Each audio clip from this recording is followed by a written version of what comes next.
You are now tuned in to the Chaotic Culture Podcast.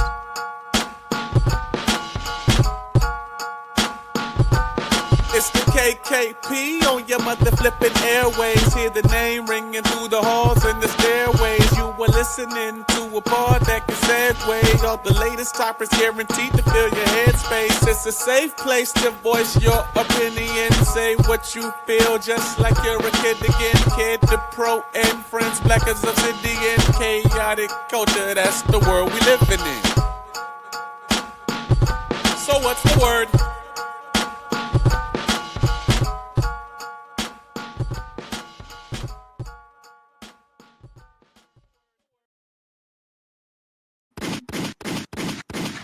All right. Good morning, afternoon, and evening, ladies and gentlemen, and welcome to another edition of the Chaotic Culture Podcast, the pod where chaos rules and black culture is supreme. The Chaotic Culture Podcast is brought to you by patreon.com/Chaotic Culture Pod. Please be sure that you subscribe to patreon.com/Chaotic Culture Pod to get bonus episodes and to get free and early access to these episodes as well. And of course, to help keep the lights on. Once again, we appreciate your support.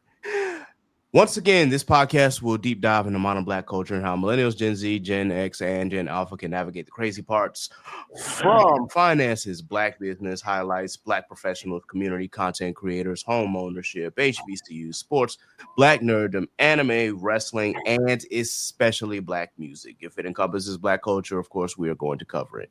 Live currently from the 410, I am the host and the creator of the Chaotic Culture Podcast. This is your boy, Ked the Pro, aka the Calculator Millennial, aka the Encore Presentation. Can I get an encore? Do you want more? AKA your favorite toxic adjacent king, Ked the Poet, Ked the Closer, all that good stuff. 843 is me, Baltimore's the place to be. Always chaotic and never toxic most days. Back again, once again, with your favorite black culture highlights and black culture shenanigans. This week, we are featuring a black podcast in honor of Black History Month. Once again, happy Black History Month. Now, granted, by the time that this episode comes out, it'll be past that, but we celebrating all year. Fuck all that shit. Happy Black History Month. And every time I say that, y'all are going to hear these gunshots, so pardon me. So I just want to make sure I get that out the way. So with all things black, of course, today we are highlighting a black podcast. Now, I was actually a featured guest on one of their episodes in the past, so it was only right that I bring them on board with me. And this time around, it is the Black Geek Energy Podcast. And for those who may not be familiar with my relationship with these two, obviously we all went to Hampton University. We all have kind of a relationship through the band program there. Shout out to the Marching Force. And so, you know, I had to bring my boys up here, man, because we talking all things Black Geek, whether it be anime, whether it be video games, whether it be movies, whatever the case may be, we are here to have a geek episode. So first and foremost, I'm going to start off by introducing the Enigma himself. Well, his name is Jared, but we call him Jardo. So Jardo, please go ahead and introduce yourself to the audience here, good sir. Hello. My intro music is Crazy in Love. KJ, go ahead and cue it up for me. I wish you would have told me that before. All right. So I guess that some audio difficulties are. I'll play the horn for you though. But yes, I am one half of the Black Geek Energy Podcast, where we talk about all things geek culture, from TV, movies, the anime, comics, video games, to even D&D, where we do live plays on our show. And it is a very good show. We aren't as organized as things are over here, but we are a little fun show. So yeah, check us out sometime. Thank you, sir. And of course, the other half of the Black Geek Energy Podcast, D'Marcus, my boy. Please go ahead and introduce yourself, my guy. Absolutely. Coming from Atlanta, broadcasting to you from California right now. I'm the other half of the Black Geek Energy Podcast, and I'll probably get to tell the story, but I'm the podcast host that almost wasn't. So, glad to be here. Hey, appreciate you joining us, man. Now, is there a reason why he was the podcast host that almost wasn't? I don't think you told me that story, Jared. Yeah. You want me to? Okay. You want to tell it, Jared? I'll tell my version. Here we go. Well, So in the beginning, there was me and Lorante, who was another member of the force who went to Hampton, and we were talking about this together. And basically, we were like, he was like, so did you ask DeMarcus to be on? I said, no, because DeMarcus ain't gonna want to be on this show. Like, I would text DeMarcus happy birthday, he would say UW, like YW. Like, he would barely text me back when I sent him Christmas text. He wouldn't respond in the group chat. Like DeMarcus wasn't as vocal as he was. I thought he was gonna be busy. So when I talked to him and on, I was surprised. And then we lost Lorante, and DeMarcus started to stay on, and he's actually a pretty good co-host to this show. So yeah. Okay. He told it pretty accurately. All this not responding stuff, like in a group chat, I might not respond. You know, because it's a group chat, and then that thing be popping. I think I got all the. If you're talking about the RDO group chats, I got them joints muted. Wow. I got them joints muted. Because like, look, because when y'all start talking, that shit be popping, and I be at work, and I'm like, I'm not trying to hear all that. But they don't have to be muted. You can like focus your notifications. They didn't have that at the time. They had mute at the time, and that's what I used. So you can unmute it now. I'm not gonna go back and update it. It's not that important. It's not that important. It's not that important. I go in and check every week, see if there are any mentions. If not, I keep it moving. Wow. But yeah, man, like it was Jared and Lorante, and they called. I remember they called me. I was in the gym, and Jared didn't even call me. Lorante called me and was like, "Hey man, you want to do an anime podcast?" I was like, "Yeah, I'll do that." And I was like, "Give me the rest of the details first, because I ain't just gonna sign up for nothing." Mm-hmm. Like when we were recording, and it started out kind of shaky, man. We would try to record when we had time, and it'll be like whatever day like folks was available.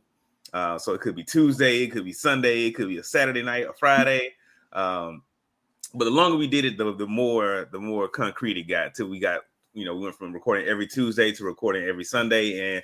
And I appreciate them bringing me in on it and just being flexible, because I am on the other side of the country, so we got to deal with the time zone thing.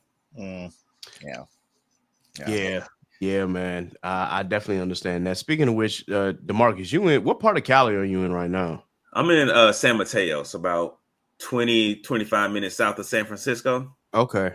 Yeah, right on the peninsula. Closer to the Bay Area then. Yeah, definitely the Bay Area. All right. Bet. Because I was getting ready to ask, like, why didn't I see you at Honda Battle of the Bands? But that kind of makes sense. I was at the Honda in LA. I was there. He saw you. I saw you posting about it on Instagram after the fact. I didn't see you there. Did you get the I also had bought the tickets for the Hampton section. Got you. See, I didn't necessarily sit in the Hampton section because I was on the field when they performed. Like, I got a chance to walk off with them. So yeah, and see, I was late and I didn't get to see Hampton perform, but that's a different story. Okay.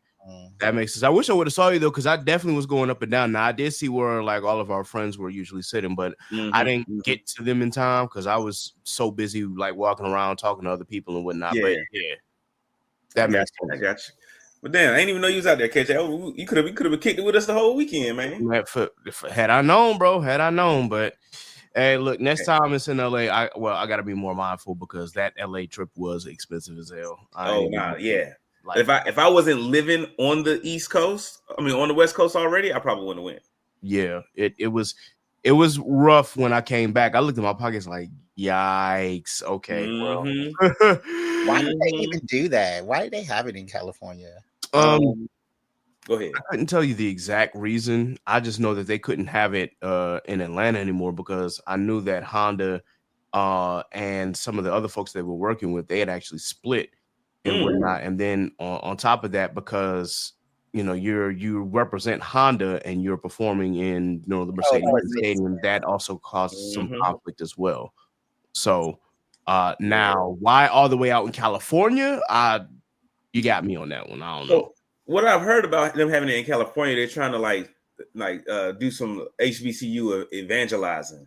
They're trying to spread the word, because like out here, folks don't really know about HBCUs. Like even at my job, I'm like one or two Black people that's in the office, and like this year for Black History Month, I wrote a little article about like why HBCUs exist, why do people choose to go to HBCUs, why I chose to go to a HBCU, because it's just not known out here. Like, I think at work I've said HBCU and somebody was like, "What's that?" And I was like, "Golly."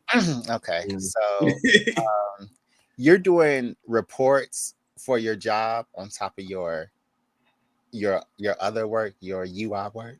A lot of times when you get a job, like the very last bullet on the job description says other duties as assigned, so falls under that category.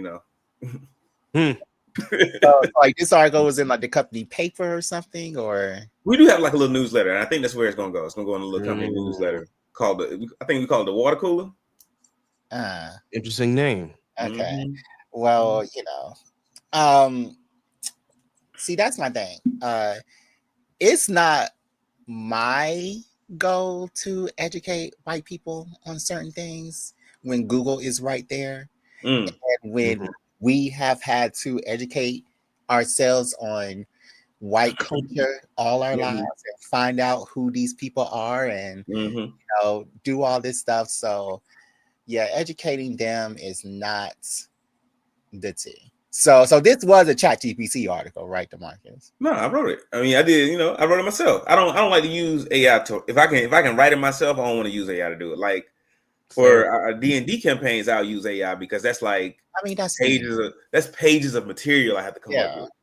But yeah, no, it was like a couple of paragraphs. Like I can do that. I can knock it out in 30 minutes. And I hope no one from my job hears this, but I'm always looking for a way to not do my actual work. You have to do it anyway. So what? I said you have to do it anyway. So you have to do what anyway? The article? I didn't have to write that. Work. Oh yeah, my actual work. I gotta end up doing it anyway. And a lot of times that means like staying in the office like an extra hour or something when everybody leave me alone. I mean, you got to do what you got to do at the end of the day. Exactly. Hey, look, they paying me. Right. With that, before we get into like the meat and potatoes of the episode, I always want to do like a mental health check, especially with my guests and with myself, to be sure that we are all, in a good place or at least a decent place. Yeah. And to make sure that, we're not out here struggling for real, because we all know how hard life gets. So I'm actually start with Jardo, man. How you been feeling this week? Oh my God. As you know, trying to find this other job means applying for jobs every day, which means getting like 20,000 rejection letters in my email. So that can take a toll. But I have been augmenting that ongoing rejection with this new video game called Avowed. It's like Skyrim trying to be Baldur's Gate 3. But I've been playing a lot of that during my job search. So my mental health is up and down right now, but I am very aware of the things that is happening. Okay, fair enough, man. Fair enough. Sometimes it's just we just hear and oftentimes you, especially when you're on looking for another job, and as you said, applying to multiple jobs and dealing with those rejections, that can be a toll on your body. Trust me, I know this. I went through that in March of last year, and it's as quiet as it's kept. Even applying to jobs just to keep my options open now. It's still kind of hard to see when you get a rejection letter or you don't even get a response. That's the worst. Yeah, this is like, dang, y'all could at least tell me no. Like, don't leave me hanging here wondering if I'm ever going to, get a response or not, or get an interview or not. Like, can we, do something here? But yeah, I definitely get that, man. Yeah, Marcus, how you been feeling, bro? I've actually been pretty good. Super busy. At work, just because like we're trying to create, we're redesigning like one of our, I'll call it like a micro site, one of the like for colleges. So like I've just been super busy. So that's been like taking up a lot of my mental space. But last night I got to meet up with some other Hamptonians that live out here in the Bay. We all went out, like partied a little bit, and it definitely felt like at one point it definitely felt like we was like back in Holland at one of them Holland parties on campus. Because this man, my friend was getting twerked from this girl, had grabbed her ankles, and it was like she throwing her ass on him. I had to get behind him and support him. You know how we used to do back in the day? It's like, hey, look, man, you embarrassing us because she moving you all around this flow. Wow. Yeah. I'm not gonna say no names. I already done got in trouble for that one time. So hey, I don't blame you, bro. I really, dog, looking back on it, I was like, yo, those, not the student atrium, well, some of the student atrium parties, but really the ballroom parties and the Hollands. Yeah. The Hollands was the ones. Yes. The Hollands was the ones. And then those are just the on-campus joints. So those were a little more tame. We started talking about what was going on Frisco Street or at 55 Merrill. Hey, that was your house, right? Yes, I stayed at Frisco Street, man, and I still remember the night when my porch caved in. Like that was nuts. Hey, yo. All right, well, DeMarcus always talks about, and Lauren, our other sticky friend, always talks about how this one time at a Frisco Street party, apparently I was so drunk, I was laying down outside in a bush. Like they had to drive me home, and I remember all of this, but I wasn't that drunk. Like I was just a little bit tipsy. So do you remember this Frisco Street party where I was apparently so inebriated? If I'm being honest, Jared, I don't, but that's only because there were so many Frisco Street parties that we had. Mm-hmm. It's kind of hard to keep up with like every single one that we had, and it all turns to be like a blur for me, especially because like we just been going on more than a decade ago. It's like, yo, I don't remember that far back after all the stuff that we had. It seems like I can only remember like the really, really great parts or the really, really bad parts. Like that's kind of what it is. Like for one, rest in peace to Shaheem. I remember when Shaheem and Alana of all people were twerking on the window and it broke. And I'm like, what were y'all thinking? What were y'all doing? Why? Why the window? Why? And that's what I said. I'm like, yo, why? Yo, like I was mad. It wasn't as mad as again when the porch caved in, because that was an insane night. But still, I was still mad because it's just like, man, y'all gonna make it like to where I can't have parties here anymore. Obviously that didn't happen, but right. I mean, that was always the threat. Yeah.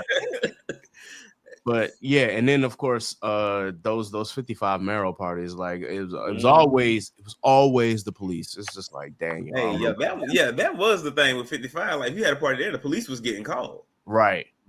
Almost every time. There was a couple times where we, got away with it, but yeah, almost every time the police. He's like, if we go to a 55 Merrill party, the police are about to get called. So just be mindful of, how we act in these situations. So. But there was one night, oh God, I remember this. Oh man. I just remember Ryan. He I ain't even gonna say, you know what, because I already said his name. I just know that some dude pissed him off, and I know who the dude was, and I'm not gonna say who he was with at the time because we all were looking at her like, why'd you bring this dude here? But he got him upset to the point where it was just like, yeah, it's time to go. That much but again, I ain't gonna say what happened because I ain't trying to incriminate nobody. So the statute of limitations is over. He cannot get incriminated anymore. I mean, yeah, you're right, but I still, out of respect for I ain't gonna do it. I ain't gonna say it, but yeah. My mental health, y'all, it's been cool. Mostly it's just exhaustion from job, again, getting used to a new schedule, going from 3 p.m. to 3 a.m. That's really been the biggest thing. And knowing that I haven't been able to do the routine stuff I did before I had this job, which was like go to the gym every other day. I'd be in there 3 times a week. Now I barely see the gym. Not that I'm not getting exercise in from the job, because I'm damn near walking 15 miles a day, lifting heavy Mhm. packages and things like that. But it's like, still, I want to, get some chance to have some resistance. And then on the days that I do have off, it's like, I just want to sleep. So, hear that. it's been hard trying to find that balance. I've been also having a couple of reoccurring dreams that I need to unpack with my therapist and find out, like, if there's still some emotions that are tied to certain situations. But that's something that I will get to hopefully, pretty soon here. But with me moving to Maryland, I just got to make sure that my insurance is still good with my old therapist, and if that is, possible to see her, if I got to find a new one. But Your old therapist is in Maryland? no, old therapist is in Hampton. It's in Hampton, Virginia. Yeah. Usually, sometimes folks got like the therapists that have like multi-state licenses, but usually it's like the state that you living in that you got to see a therapist that's also working in that state. Mm-hmm. So, yeah. So I'll have to figure that out and go from there. But still, I can't complain. Mm-hmm. It's too much going on for me to complain about.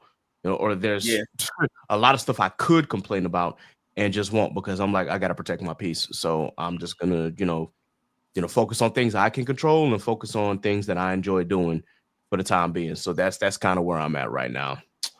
That's what I always say. I'm like, I could complain, but I won't. Yep. Mm-hmm. I've never had reoccurring dreams before.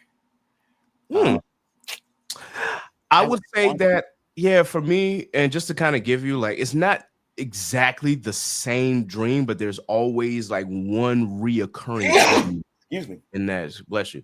Thank you.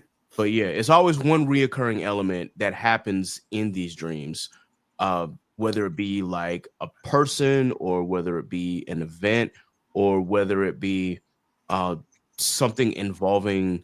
I'm gonna tell you like this, from the time I was like, I guess 15 or even up to now, I've always had this reoccurring dream about my grandma's old church before they moved to a different not denomination, but to a different body. It was in Florence? Say what? In Florence? No, in Colombia. Mm. My mom's parents. So when they it is always crazy. It was just like, why am I having dreams about my grandparents' like old church before they moved to a different church? And it's like, why am I still thinking about that church? And it might have something to do with childhood memories in the old building and whatnot, but it also could be something else. But that's just one of those things, and it happens in different ways every time. But that's just one. I'm not going to talk about the other one because the other one's a little more nuanced. But either way, that's kind of how it is for me. But you said you've never had or experienced anything like that? No, I didn't. But if I was dreaming about my grandma's old church, because my grandma was in Florence, and she went to this old church in Lamar, I think. It was like through this slave fields, and it was this little one-room church, and no air conditioning, no nothing. I think they just got electricity in it like 3 years ago. But that's where we always went to church when I was little, and visiting grandma's house was over there. And I think that's why I hate church now, because we would be in there and I would be dying because it would never end. Like, we would go in there at 9:00. We wouldn't leave until 4. Like, oh, you was part of one of them denominations. I think that's just you said in Florence. What part of Florence, Jardo? Well, I think her church is in like Lamar or something. Okay, or one of those nearby little towns. Like Florence. But Lamar's like a country town, right? It's like, oh, it's all country. Right. They just got an Olive Garden in Florence. Even though it's Mid-High City, Florence is country. And so, and so, like, I got relatives in the country too, and when we used to go visit them, I think that's just like a country thing. Like, if you go into church anywhere near a dirt road, you're gonna be in there three hours plus. Yeah, it ain't no 1 hour church service. It's not. They holding you hostage. Thankfully, yeah, most of the churches that I've attended and still do attend are 2 hours, and that's where they're capped at. It's either an hour and a half to 2 hours. But my grandparents on my dad's side, they they lived in Florence. So the church that they went to was called Savannah Grove Baptist Church. And for those who don't know Savannah Grove, it's in Effingham, South Carolina, which is just outside of South Florence. Their church was literally right across the street from their house. So it was really easy. All you have to do is just like, hey, you don't got to worry about being late. Get up, get dressed, walk across the street. And that was it. Now, that church used to be, pretty small church as well. No air conditioning. Like it was bad, but it is also bad because the church congregation had grown so much. Right. They had to get a new building. So like the building that they're in now, plenty of air conditioning, plenty of space. It's not a mega church by any stretch, but it's still a decent sized congregation. And it's just like it's so beautiful. It's one of the most beautiful built churches that I've ever seen. From that point, I think I was 10 when they finally got that building. So it was like, wow, this is amazing. So that all that's being said, like, yeah, them old time churches. I know the feeling, Jared. I know. Thank you. We know what you're going through. Yeah, I'm like, Mama, I'll just stay home today. She's like, Nah. Plus I did like their preaching, or maybe I liked their preaching, but I liked their music ministry more. And I've always wanted like the music ministry back at my home church in Charleston to be like theirs, and they just could never match it. And I don't know why. Even with my cousin being one of the directors at my home church, they could never match Savannah Grove. And I'm like, I wonder why that is. And see, that is the best part of going to church is the music. But they always had these old people. Oh my God, don't kill me, church gods. But they always had these old people singing these old Negro spirituals, like when they first came off the boats, those Negro spirituals that still had some of Africa in them. So I was like, what is going on with these songs and these? I just did not like that church at all. I'm gonna stop talking about it because I feel kind of bad now. But, oh my goodness, it's all good, man. It's all good. So we've unpacked mental health. Got a little sidetracked here, but that's always the case. When I'm talking with these guys, it's never going to be a linear conversation. But there was a topic that I wanted to jump into real quick, and it is something that I think that you guys will be interested in. So, if life was an anime, which anime would you prefer to be in? Oh, it's just open-ended? No choice. Yeah, this could be open-ended. You can give us like your anime choice and why right. Like what your life is or what you're going through, or if it's just something you want to be a part of. This is a really good question. I think we've asked it on our podcast to our guests too. And the way I think about this question has changed. Like when I was younger, back when we was at Hampton, before I like to think of like my life like before 25 and after 25. Before 25, I was like, oh, I want something like action packed. I want to be like the main character. I want all the powers and stuff. Now it's like I want to be in an anime where like the regular people don't get shafted by whatever the fuck is going on.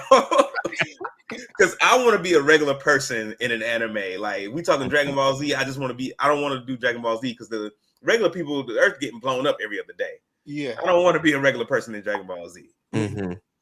But so KJ, are we regular people or like the main characters? It just depends on your perspective, honestly, whether you want to be the main character or whether you want to be like an NPC or if you just, if you're one of the side characters that has like an important role but not important, integral to the plot, something of that nature, however you view your life right now. Okay. D'Marcus, you got one? Because I'm ready. Not yet. I mean, I got a lot. That's the problem. That's the problem. So this anime, me thinking of me living in this anime, actually lulls me to sleep at night. It's one of the only things that could put me to sleep is thinking of what I would do if I was in this anime, and it's called Death Note. I'm not sure if y'all heard of it, but of course we have. But For the Write people it that haven't, can we get a quick a one-liner? Okay, so in Death Note, that anime is about this guy finds a book and he can write down a name and a situation and of how that person will die and it'll happen. So I have been I get the most calmest I've ever been in my life. Because I have insomnia. So I get the calmest I've ever been in my life. I am just love to sleep when I'm thinking about writing names down in my death note and, having them mysteriously die on the news and having it come out that, I don't want to say nothing on your podcast because I don't want you to get any backlash. So I'm being very choicey with my words, but yeah, I'm very, I would want to stay in the Death Note world and be the main protagonist with the actual Death Note. I wouldn't go killing people that I know. I'll go killing people that, yeah. I was like, listen, man, that need unaliving. Yeah. Yeah. For those who are familiar, listen, Light Yagami had all good intentions, but the one character flaw is that he had a god complex, and that pretty much sends him down the path of darkness to where even the person could be still doing good, but if they knew about him, he had to get rid of him. So yeah, good luck with that one, Jared. I don't know. I'm like, I don't want to be given that kind of power, knowing that I would try to use it for good and then only to get corrupted at the very end. But at the same time, I think that Light in general was always kind of like that. It's just that the Death Note brought it out of him. So I'm not using this for good. I'm killing people. So you just go straight up. Every time we talk about superpowers, he's like, I'm not becoming a hero. I'm after my own self-interest. Exactly. I'm stealing. And I would definitely another thing that loves me sleep is I was like coming up with ways is how can I kill people for money and have nobody know what I'm doing? So like I'm thinking like assassination on the dark web or something. Something like that. But how do you even access the dark web? You have to download a browser, the specific browser. And that gets you on the dark web, but from there, I don't know. Okay, I do know a specific browser, so yeah, that's all right. That's if I had to pick an anime because I want to live a normal life, I would pick it's an anime called Kenichi. Attack on Titan. Oh, it's an anime called Kenichi, History's Strongest Disciple. And it's about this. You've seen it? Yeah, it's about this. Kid. Great choice. Yeah, it's about this kid who's like he's getting bullied in high school, but then he meets like these martial arts masters, and they basically just train him how to fight. And the stronger he gets, the more people want to fight him. So, I want to be like I would just want to be like one of his friends. Like matter of fact, like a third degree separation, fourth degree, because I don't want to get kidnapped because he ain't trying to fight. Like it's like I know him, I'll say what's up to him in the hallways, but we pretty much got our own paths. I got you. I'm not trying to, my life now is complicated enough, and I want simplicity. That's what I want out of life. That's fair, bro. That's fair. So you just trying to live? I'm just trying to live, bro. Live and live unaccosted, unviolated by whatever the villain of the week is. Wow. Okay. That's fair, man. So I think for me right now, I have actually two anime in mind. One that kind of reminds me of situations that we all go through, and then another like I'm like you, DeMarcus. I just kind of want to live and like get through the day with peace in mind. So the first one, for those who are not familiar with this one, it's called Life Lessons with Yorimichi Onisan, and it's a comedy anime because the dude is just regular, normal slice of life. Dude goes in, does his job. He runs a kids show, so he's kind of like Barney almost. Yeah. He's those type of shows. He runs a kids show. He's the main star, teaching the kids life lessons and whatnot. But behind the scenes, dude hates his job. He doesn't hate the kids. He just hates his job. Oh no. Yeah, he'd just be sitting here like, and every episode that he does with the kids, he'll say something so off kilter that it'll have the kids like did he really just say that? Like, it's like, slowly indoctrinating the kids. Right? Does this man really like his job? He'll say something to the effect of, you know, where a kids TV show host might, you know, talk about some life is fun and grand and all this. He's more like life's a bitch and then you die. That's kind of what he would say in the middle of the show, and people are just like, huh? That man really just wants to like have time to himself and not have to deal with the bullshit behind his job. Pretty much. Again, he doesn't hate the kids, but his bosses gets on his nerves. His coworkers definitely get on his nerves. He's just kind of sitting there like, and everything that he does outside of the job, like he'll on the TV show, he'll be happy go lucky, like, hey kids, let's sing this song. And then once he gets off, he's just deadpan, like, I feel like a job like that would be soul sucking though, because you have to be on all the time. Pretty much. But I could definitely see you in a space like that, KJ. You tell the kids like, look, drugs are only bad if you get caught. Right. So the other show that kind of reminded me of this situation is a newer show that I'm actually watching right now, and it's got a long title, and I love these shows with these long titles. I hate shows with long titles. Yes. Go ahead. And it's also not an isekai. It's a fantasy world. All so right. It's called I May Be a Guild Receptionist, but I'll solo any boss to clock out on time. Yeah. And such a great show. Alina is a bit of a head case though, so her character does not match mine because all she wants is peace. She wants to go be a guild receptionist, and every day she's just like, I just want to clock out on time, go and eat sweets, go in my bed, read a book, and go to sleep. That is what her life is. Unfortunately, she was granted with a god skill. So when these guilds have these missions and whatnot, and they're running long, and she's just like, yo, they're not done with this mission yet. I'm still filling out paperwork. It's past my time. I'm working overtime. Nah, I need to handle it. So she will literally like go to where the mission is, solo the boss in like 1 or 2 hits. And then she's like, all right, yeah, I ain't got to deal with this no more. I'm going to go clock out. Yeah, I saw the first episode and it was fine. But yeah, she was like, this is a cushy government job. I started doing guild receptionist because I would never have to work again. I get paid okay. Like, I don't know why I'm doing all this work. So yeah.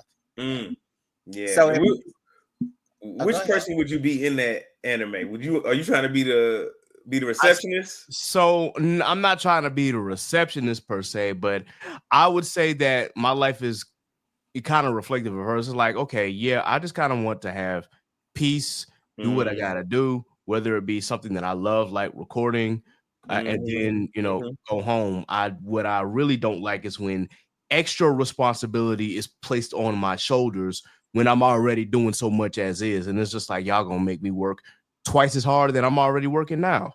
So that's kind of why I'm like, yo, I feel her sentiments right now, because you want this one thing, you want to have this one cushy job or this one cushy thing that you actually enjoy doing. However, when more responsibility gets placed on your shoulders, now you're just like, and then all of a sudden now you have a god skill and you don't want to be an adventurer. So you're just kind of like, I don't want to do this, but because y'all can't destroy or defeat this boss, now I got to come and take care of it for you. Right. So, yeah. No, I feel that. If I had to choose another one where I'm the person with the power, it would have to be something like Solo Leveling, where I got all the power and no one can touch me. Like, right. I'm so strong that nobody can give me problems. That's what I want. Yes, shout out to Sung Jin-woo. I just got finished watching that episode while I was eating before we recorded, and my boy, it seems like every episode it's like, yo, this dude is just getting stronger and stronger. Like, and granted, there's really no big central plot. It's nothing complicated. It's really just hands, but still, it's like it's so enjoyable. You just can't turn away from it. Like, yo. There is an overarching plot, and I think they just haven't really got deep into it yet. Yeah. I finished listening to the audiobook for that like last week, a week or two ago. It's KJ, stay in it, man. Oh, I'm locked in. So much more to come. So much more to come. I read the manhwa last Mhm. year sometime, and I'm currently reading Solo Leveling Ragnarok, which details the life of his son while he is away in space fighting space gods. But the creator of the book just said that Solo Leveling Ragnarok is this is the prologue, and the real story starts at issue 319, right? Yeah, 319. Guess what issue they're on now? 30? 41. Oh, we got a while. Hey, yo. We got a while. I was like, why are we even Is it good though, Jared? Huh?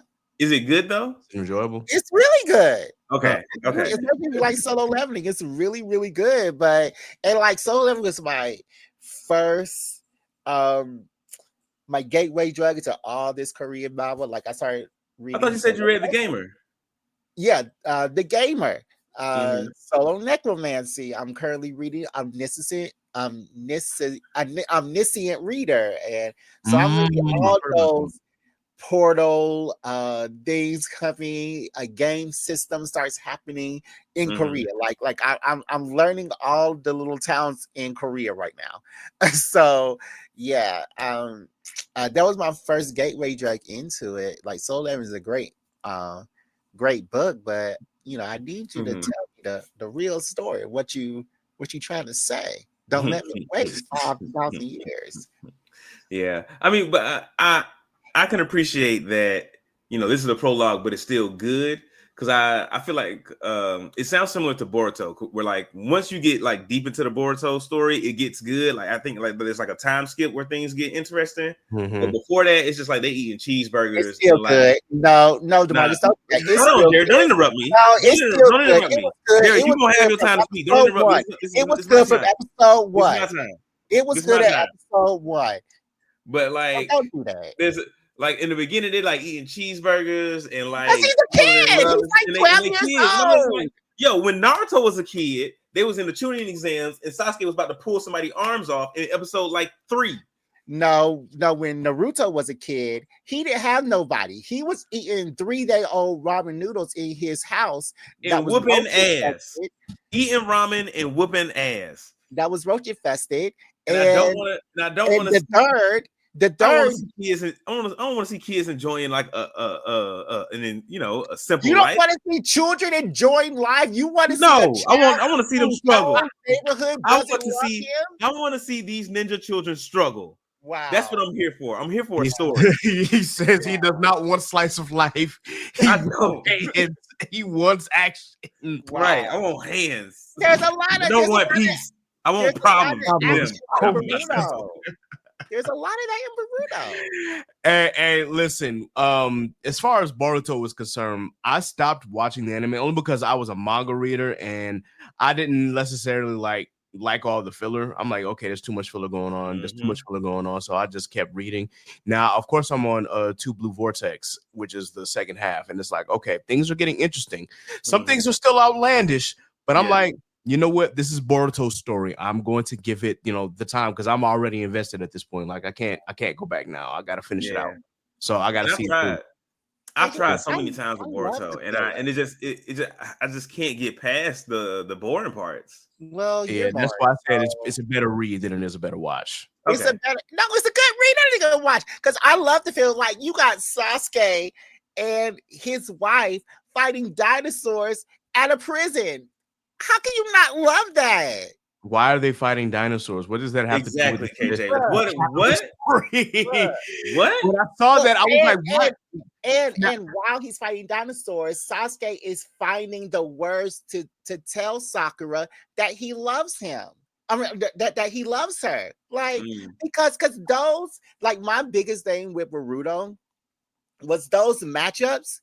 They they didn't even like each other. Like they're just doing it to repopulate. But like I'm not mad at that.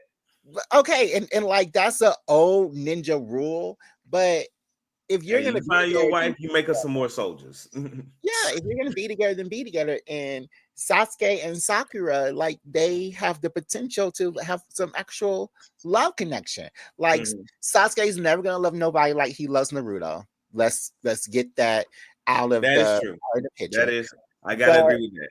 But if he has to, Sakura loves him, and he needs to find the words to say that he loves her. And he found those words during this episode where he was fighting dinosaurs at this little prison. So I thought it was a good episode. I'll give you the credit that he's trying to, express himself, and the anime is trying to explore the relationships that the mangaka Kishimoto himself could not, because he doesn't make good romance. He even said so himself. But so I will give at least the anime that credit. However, am I interested in watching that part? Not necessarily. Like, exactly, I'll get my romance from an actual romance / slice of life anime like My Happy Marriage before I, try to get invested in the stories of romance in Naruto and Boruto. So that's just me personally. But either way, I get what you're saying, Jared. So it's a valid point. Yeah, that in mind, is amazing. Yeah, I do love the manga, even if it's like I said, kind of outlandish at the moment. So I will say, like, I still enjoy reading it, and I still look forward to the monthly reads, since it's a once a month. So let's flip this around. What anime world would you not want to be involved in? So many. Like I already said, the Dragon Ball Z world, I don't want to live there. Like, yo, you collateral damage just by somebody waking up in the morning. I'm not trying to do that. A random Kamehameha just right across your sky, like, and then they're not even fighting on your planet, but the shit still hit you. Right. I get it, man. I get it. Though I mean, granted, if I was in the Dragon Ball world, I guess I wouldn't mind, considering that, like, I would make sure that I'm around Goku all the time. Like, hey, bro, so you dying first. Gotcha. Yeah, I'm like, you're not going nowhere, bro. Like, I'm hanging around your group because I know, for one, if an enemy comes here, you gonna be you want to throw hands immediately. Like, oh, we got a new person in there. Like, I'm gonna see what they talking about. Like, all right, and if they happen to be evil, then you're like, all right, I gotta protect my family and whatnot. But still, if I know that a fight is happening, I'm gonna make sure I stay close to Goku, if nothing else. Like, I know Piccolo got hands, Vegeta got hands, Gohan got hands when he's not studying. So it's like, yeah, because now would be Krillin in this scenario, right? I'm probably going to be Krillin. Y'all are human. Krillin's the strongest human. But I think we'll be Krillin. I think we'll be like Videl or Hercule. But yeah, being in the little Goku group, like, that's too much. That's still too much for me, because all they do is train and want to fight and hit on each other. And if you're like was it like Yamcha not even a part of the group, and they got mad at him for being away? Who was the one with the 3 eyes? Oh, that's Tien. Tien Shinhan. Yeah. Was he like not in the group and they got mad at him because he was like not in the group or something? But yeah, you always have to like be constantly fighting, constantly training. Ain't nobody gonna do all that. Ain't nobody do it. And look how much Goku eats. Like, I would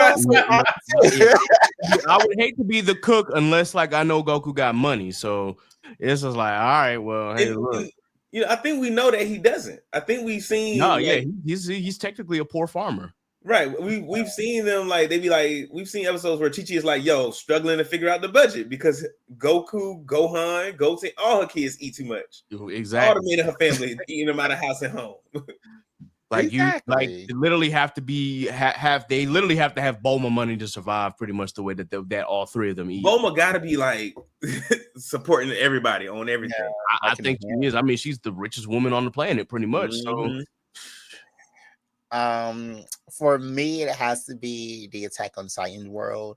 I'm already black. Yeah. I'm going to go into another world where I have the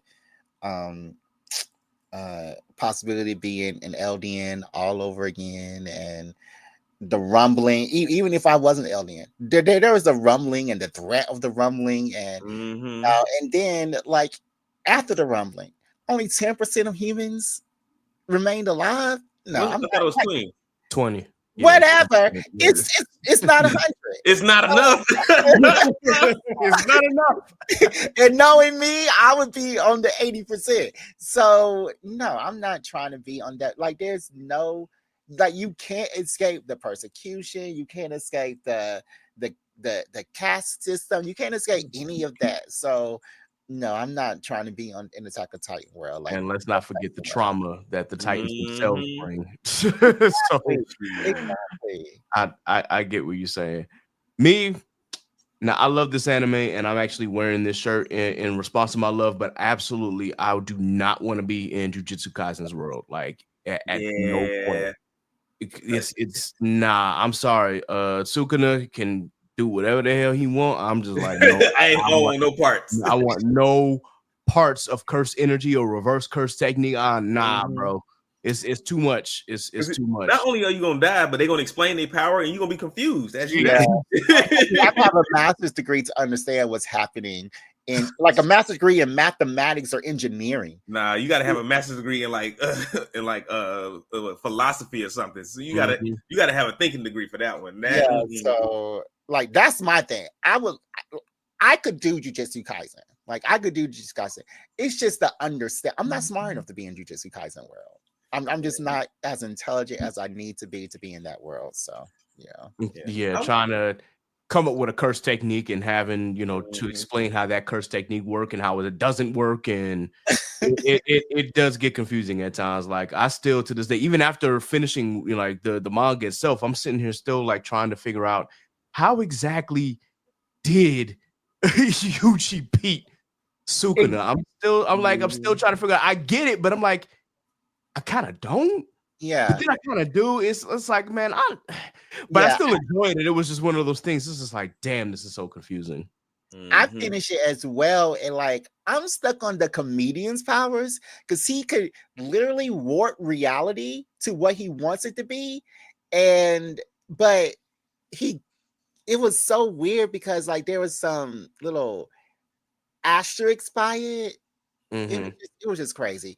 And then because he was making the main antagonist into somebody completely different for a couple of those issues. So I was like, what is going on in this book? Like I was literally had the Wikipedia open, the book open, another Spark Notes, and reading the book at the same time. Exactly. Like I don't know what's happening. So yeah, I'm just not smart enough to be in that world. Yeah, I wouldn't want to live in the Demon Slayer world for real. That you never know. You never know who's a demon because they just be living alongside you for years. Then one day they bite you in the neck. You be like, "Yo, Jimmy, like we worked together for 6 years. What are you doing?" I couldn't live in Demon Slayer world either because it's just a lot of crying. Everybody crying. And it's like old feudal Japan. Like I think I was talking about this with one of my friends before. Like I don't want to live in the past where there was no like running water. Like I'm shitting in the outhouse. First off, I'm already out. I mean, I think they did because they're running. Because I think it's like the 1920s. But I think it's yeah. But I think it's they had training. So I was like, it's late 19th century, early 20th century. Yeah, but it was still like that big disparity. If you lived in a city with like some nice like stuff. Or you lived in like a rural area and like you shat in the woods and wiped your ass with a white rabbit. With a white rabbit. It's crazy. And bro, I get it though. I definitely would not want to live in Demon Slayer, especially like because then I would have to train to be a Hashira. And it's like we used to make this joke all the time. Like we can see the powers, but they're really imaginary. And I'm still like, okay, so the Hashira have these imaginary powers, and it really is just it's a regular sword fight. Yeah, it's regular. It's a regular sword. While the demons got all these powers, but exactly. But they can set shit on fire just by looking at it. And I got a sword. Boy, get out of here. No. Word, guys. So that was that part of the segment. Also, I don't know if anybody was asking this question, but they had asked if we were. I guess you were about to ask if we were watching Dragon Ball Daima, DeMarcus. Dragon Ball. I watched like Dragon Ball Super. Oh, okay. And I forget. I have, I've watched Super, and I'm in the middle of watching Dama. I think the last episode for this season, if they make any more, is coming out this week. Okay. Shout out, rest in peace to Akira Toriyama once again. That man is a madman, and I know he was like, when I make this series, I'm gonna go out with a bang, and I'm gonna give y'all all these Easter eggs before I go. So I'm glad he was at least able to do that.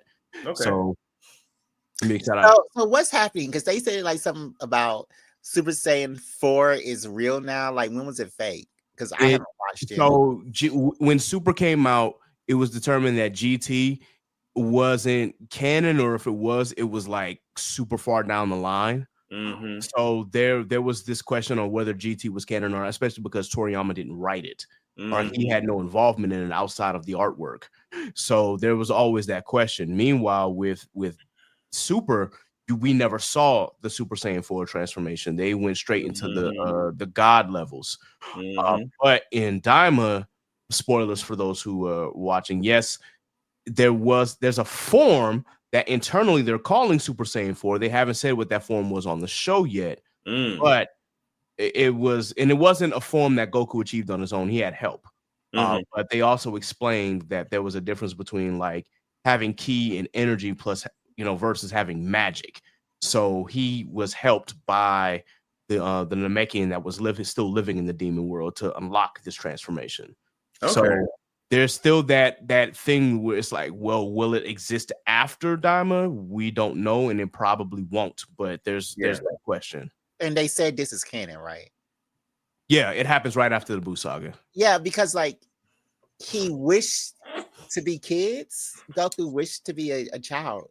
No, some the Demon King wished for them to go back to being kids. Yeah, was that the Demon King? I thought it was like well, I guess in Dragon Ball GT, it was like Emperor Pilaf, if y'all remember him from like the old Dragon Ball series. Yeah, the little blue guy, and he got like the white woman and the fox man that worked with him, and they just wanted the Dragon Balls. But yeah, they wished for him to be kids. Is that the same person that did it in Nah, so it's not Emperor Pilaf.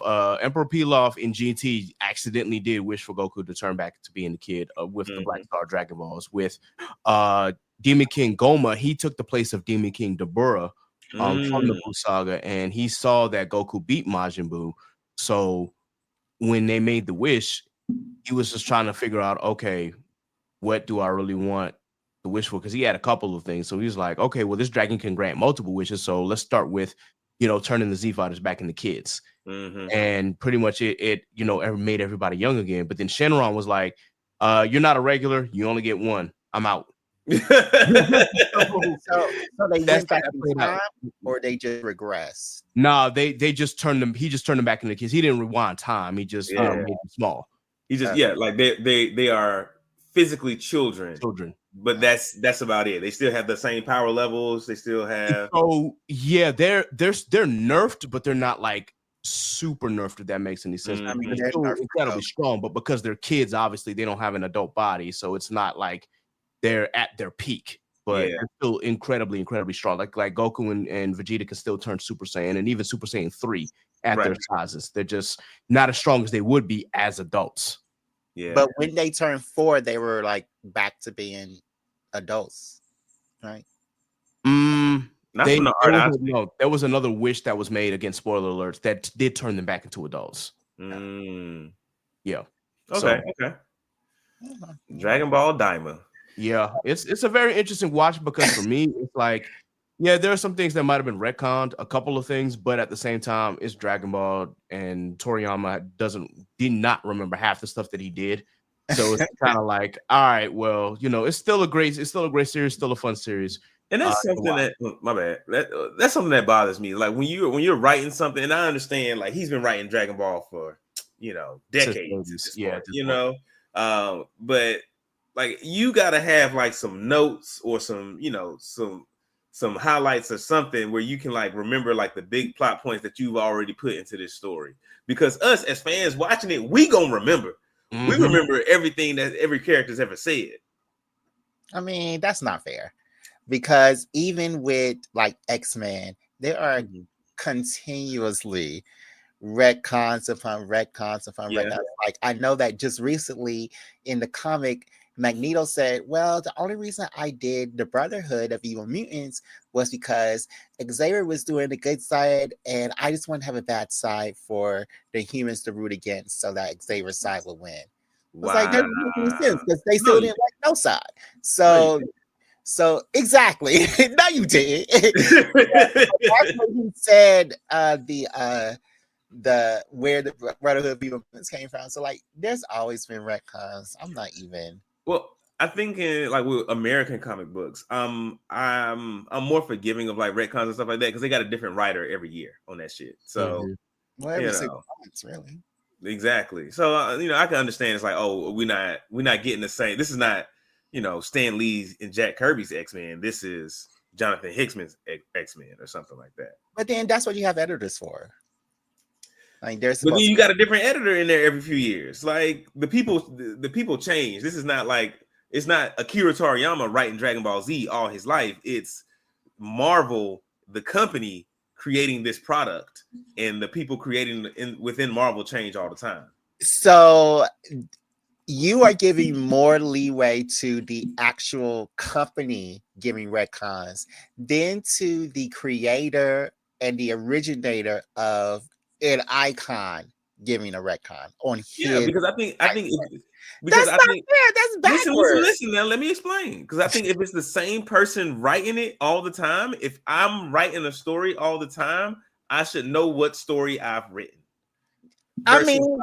Versus even me going into my job at where I work now, like it was already like I got put onto projects that were already like running, but I'm new. Like I don't know the company, I don't know the person that did this joint before, I don't know any of the objectives that was originally there. This is basically going to be a whole new project when I start working on it because I'm a whole new person with whole new knowledge.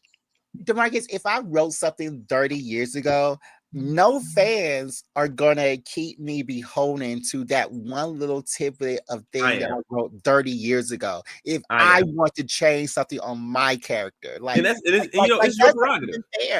If you wrote it as your prerogative to change it, exactly. I'm not gonna be happy. I am not gonna be happy. Well, you should. It's not your culture. This guy. Anime is my culture. What are you talking about? It's not your culture. You're American.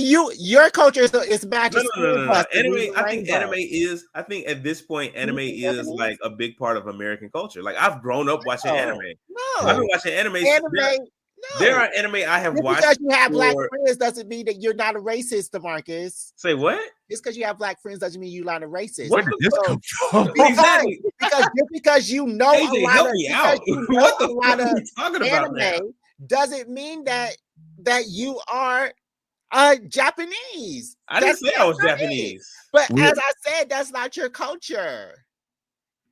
And it's not American culture. That is the. What is our podcast about? Our podcast is about loving all these different things in geek culture. Sure. And okay. Geek culture is whose culture? DeMarcus, we are not trying to take culture away, but appreciate the culture that is given to us. This conversation went left real fast. Let me try to explain.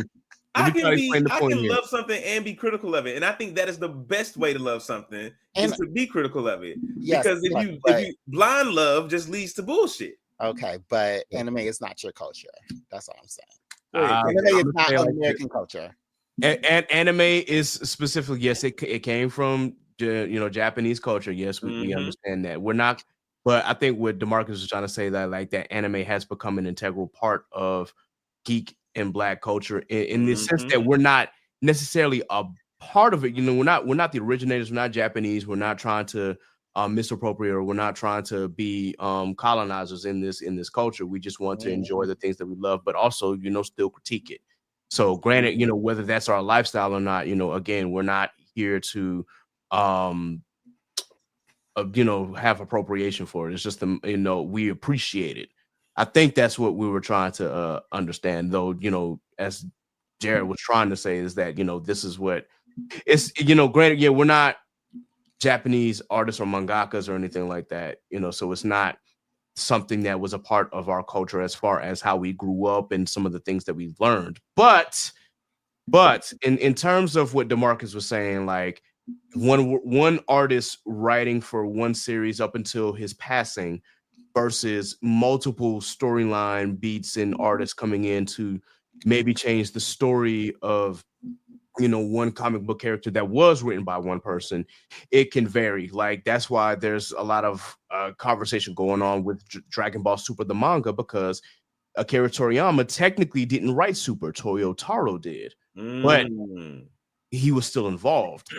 Just like, when it comes to like the different iterations of Spider-Man or X-Men, yes, Stan Lee, again, up until his passing, was involved, but you had different people writing it or making their own story. But also Marvel and DC, they all have multiverses and multi-universes in their storyline, whereas Dragon Ball is kind of like, you have the different universes, but it's kind of one singular like storyline. They don't branch off into different storylines, except for GT. GT, we're still, that's still up in question. But still, I get where the conversation was going. So yeah. Your listeners are like, who is this gay boy in this light-skinned man in a wig? He's arguing all the time. Like, why you coming from my man? Right, there, bro. Yo, he a hater, bro. He could never have hair like this, and it eats away at him every day. I don't know hair like that. I mean, Wow. nice and good off everybody. That is crazy, yo. He's hating on people with locks, man. I'm sorry. Yeah. I'm sorry, y'all. No, just DeMarcus. I've seen him without his locks. We all have. Have you seen me without locks? Right. Yeah, but I look better with locks. I've seen him take it off at night as he is about to go to bed. All right, well, what's the next topic, KJ? I was going to wait to phrase that, Jared. Phrasing, please, good sir. All right. The next question is, of course, just as of recently, I know Jared talked a little bit about Avowed, but what are some games that you guys have been truly enjoying like these last few months? Ooh. Well, of course, Avowed. As I said, the Skyrim meets trying to be BG3, which is the best game of the 2020s. But I'm really enjoying that. I'm not that far in it. The last games I played I was really enjoying was Metaphor Refantasia, which is by the... Okay, all right. Sorry, I'm playing the game too, and I love it. But go ahead, continue. Okay. The Black History Month gunshots. And what are we shooting at for Black History Month? Nobody. We just put it in the air. Happy Black History Month. Okay. But Metaphor Refantasia, and I literally got to 12 days till what I think is going to be the end. I just couldn't play it anymore. I got so disinterested. I don't really care. It just wasn't that fun for me at the end, and I don't know what's happening. Like, usually that gets to me when I am near the end of something and I don't want it to end. I won't watch it or play it, but this one I didn't really care about the ending. Like, it wasn't interesting anymore. So I need to go back in there and do those final 12 days and finish it. But right now I'm playing Avowed, and I don't know what my next game is going to be. But the game I've been on lately, I think I got it for the holidays. I've been playing Black Myth Wukong. That is a great game. A great story. I just finished the sand level with the red sand. And like some of the stories in there are so dark. And I was telling my girl this the other night, because I just finished this part. It's like the story in the sand part is like, there's these two like tiger demons that are fighting against like the rat demons that came to take over this place. One of the tigers had like an acolyte whose son got sick. That's the whole reason he like came to this sand village place. And he was looking like trying to heal his son. So one of the tiger brothers got wounded in a battle, was hiding in a well, trying to heal himself. He ends up helping the acolyte heal it, help the acolyte's son recover. But was like, yo, I'm giving your son this medicine. Every day I give the son medicine, you got to bring me a person from the village so I can eat him. And and it's crazy. And you meet the son, and then once the village finds out that the guy, the acolyte, has been feeding people to the tiger to heal his son. It's like, oh, we just gonna kill your son then. And so the village gangs up on this man's son, beats him to death with like sticks and clubs and shit. And then the acolyte once he finds this out, murders the entire village. Mm.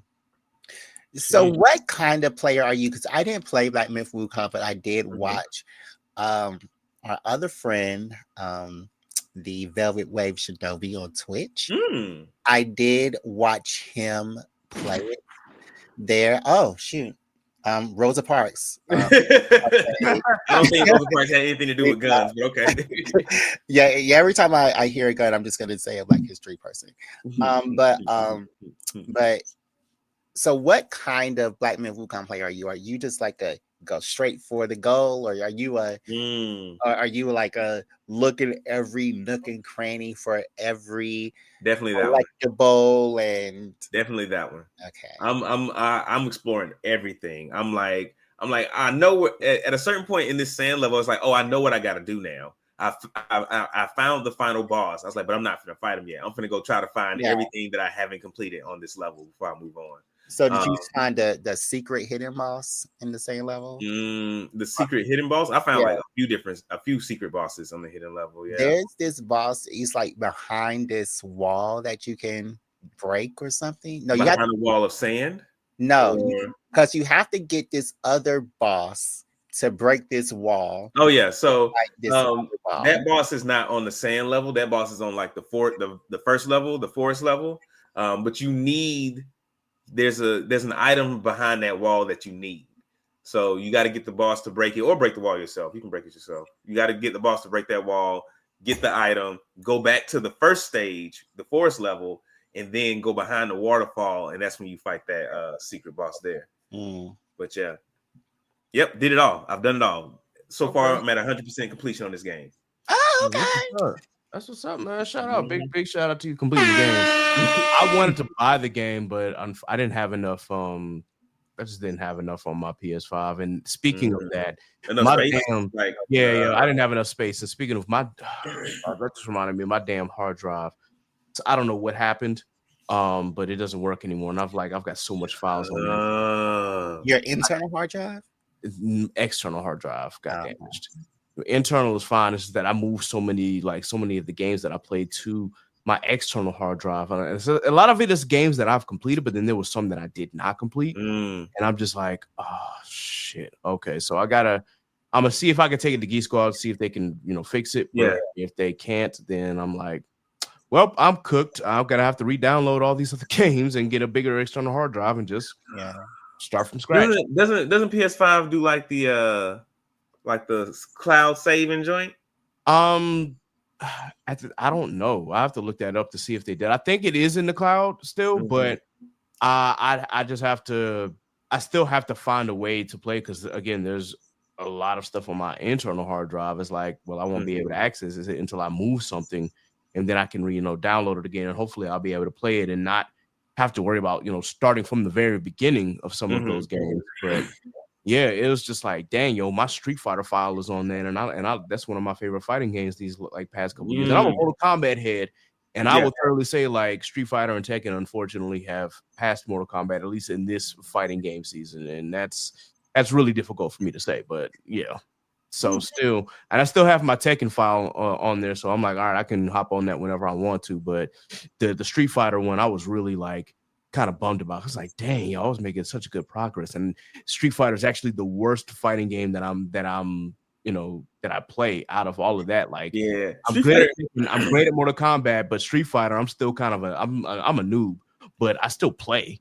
Yeah, Street Fighter is one of the hardest fighting games to play. I think if you're looking at them across the board, like Mortal Kombat, Street Fighter, Tekken, Virtua Fighter 4, Virtua Fighter, even Dead or Alive. Street Fighter is like harder to play by far. Yes, it absolutely is. But with that in mind, as far as the games that I've been really enjoying right now I'm at Metaphor Refantasio. I'm still in the beginning. I'm still with the Necromancer. So I think I've got like I I did a lot of these things. Was like, okay, I got 4 days left before the day of calamity, so I'm like, I think it's a good time to go ahead and just run the dungeon. And then I gave myself an extra day in advance. So like, if I have to come back out, what I'm going to do is I'm gonna try to get all the way before the boss fight, come back out, rest, and then go all the way through, and hopefully that works.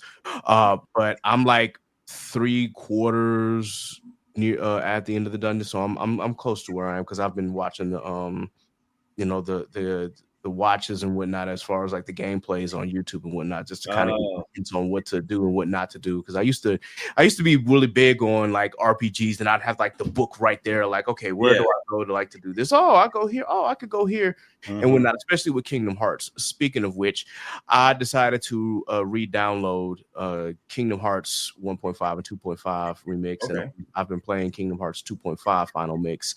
It is great nostalgia to be able to play that game again. Kingdom Hearts 2 was probably the best out of the 3 main timeline games. Kingdom Hearts 1 is great, but it's clunky as hell. And then Kingdom Hearts 3, the story is just like, the story. It's all over the place. So that's why I'm like, Kingdom Hearts 2 is that happy medium that I like to go to. It's like, okay, game ain't too clunky. The storyline hasn't gotten too convoluted just yet. We still are, we're somewhere here. So I've loved playing the game, and I didn't realize though that Organization 13, especially the ones that were not originally in the game, but they added to like at the end to do the different I forgot what they call them, but just to fight all the members of Organization 13 all together. Them ones that you had fought in Chain of Memories, like in Kingdom Hearts 2, for whatever reason, they're hard. I'm like, yo, what the like, why are they this hard? And I'm playing on proud mode, so I'm like, I'm not on critical. What is going on? Like, trying to fight Marluxia had got to be the most frustrating one of all. I'm like, bro, because if he hits you, I'm at level like 90 at this point. I'm like, okay, if he hits me 90 times, I'm done. Yeah. Damn. I feel like that's a lot of hits though. 90 hits to kill you, that's a lot of hits. Yeah, but it's still trying to trying to navigate it with all the stuff that he's doing. This is like, okay, and then I could never get the action command timing right. So it really just like, it would really mess with my head. Like, yo, come on, yo. That's one of the things I'm still trying to get down on Black Myth Wukong too, because this is another one of those like timing games. You can do like this perfect dodge that like makes you avoid all damage from something. But like once you start to fight like higher level like bosses and shit, like they have all this like other stuff that they doing, all these sparks flying off them that you don't. So it's hard to see like when the hit is actually coming and when to actually like time your dodges. Yeah, I like games like that, but it's fucking tough. Well, you gotta learn. My favorite boss in Kingdom Hearts 2 was the optional boss in the Peter Pan level because you got to fly. Oh, you're talking about at the clock tower. Oh, at the clock tower. The was this the Wraith? I think that's what it's called in Kingdom Hearts 1. I think. Yeah, but that one also requires like timing and like a whole bunch of commands. Like you got to be able to like to freeze the clock and attack him with whatever like element he's weak against. That he's weak against, and then go back, freeze the clock, and rinse and repeat. It can be time consuming, but he's not like that hard. Yeah. Now Aziza, I used to hate playing him on Kingdom Hearts 1. That's the dude with the snake head and all the arms and the blades and whatnot. I used to get frustrated with him on Kingdom Hearts 1. More than Sephiroth? Yeah, because I expected Sephiroth to be hard. I didn't expect Aziza to be that hard. I think that's what it is. Like, I'm like, okay, well, Sephiroth, I know it's gonna be hard.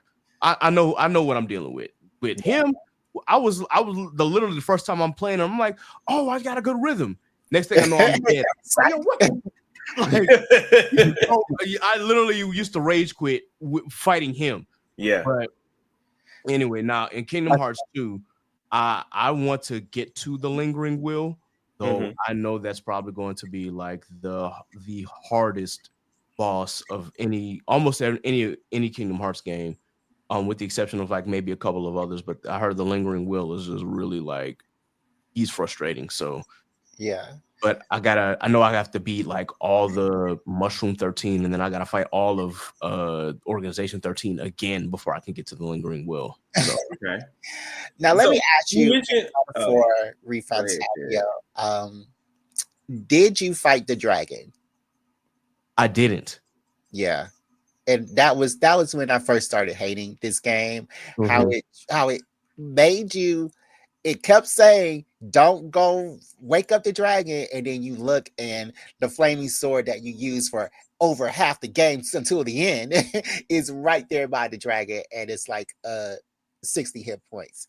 So that's my first question. Second question. Oh, go ahead. No, I'm just like I didn't realize that I should have fought the dragon right then and there.